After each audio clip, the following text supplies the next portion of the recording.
a prophet like no other. Elijah bursts onto the scene of the Bible like a whirlwind. He is a force of nature, a man of contradictions. Unlike other prophets who left behind scrolls and scriptures, Elijah left only his presence. He is known for his actions, his miracles, and his unwavering faith in the face of opposition. Elijah's story is one of the most dramatic and enduring in the Bible. He lived during a time of great spiritual and political turmoil in Israel. Ahab, the king of Israel, had married Jezebel, a Phoenician princess who promoted the worship of Baal. It was into this chaotic world that Elijah stepped, a lone voice crying out against the tide of apostasy. He challenged kings, confronted false prophets, and performed miracles that left people in awe. The call and the confrontation. Elijah's entrance into the biblical narrative is sudden and dramatic. He emerges from the wilderness, a wild and unkempt figure with a message for King Ahab. There will be a drought, a famine that will grip the land. This was no ordinary drought. It was a direct consequence of Israel's abandonment of God and their embrace of Baal. Elijah's pronouncement was a direct challenge to Ahab and Jezebel. They had not only led the people astray, but had also persecuted and even killed the prophets of Yahweh. The drought, as Elijah predicted, was severe. It ravaged the land, withering crops and bringing hardship to the people. Yet through it all, Elijah remained a symbol of God's power. Showdown on Mount Carmel.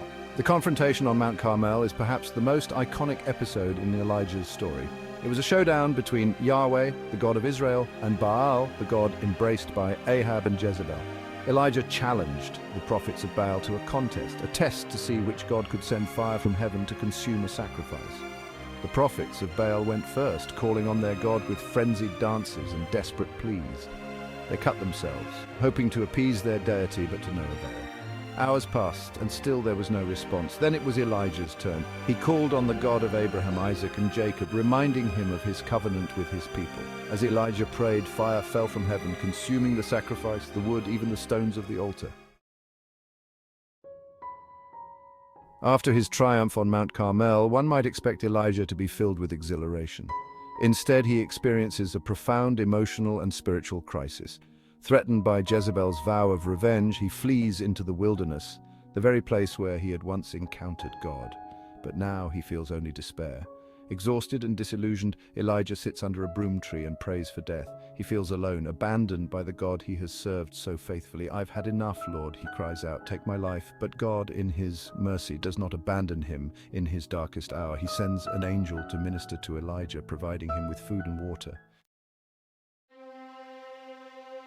Elijah's story does not end with his despair in the wilderness. God had other plans, a more dramatic exit for his faithful prophet. As Elijah and his successor Elisha were walking along, talking, a fiery chariot appeared, drawn by horses of fire. The chariot separated the two prophets, and Elijah went up to heaven in a whirlwind.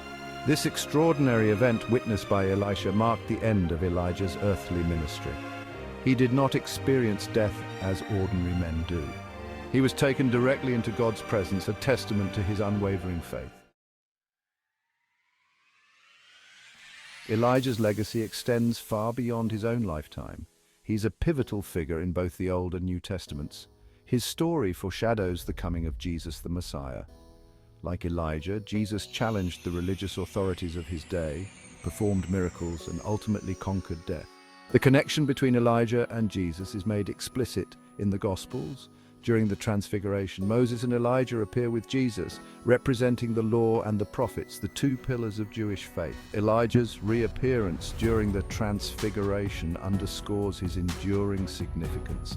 He stands as a witness to the continuity of God's plan of salvation, a plan that finds its fulfillment in Jesus Christ.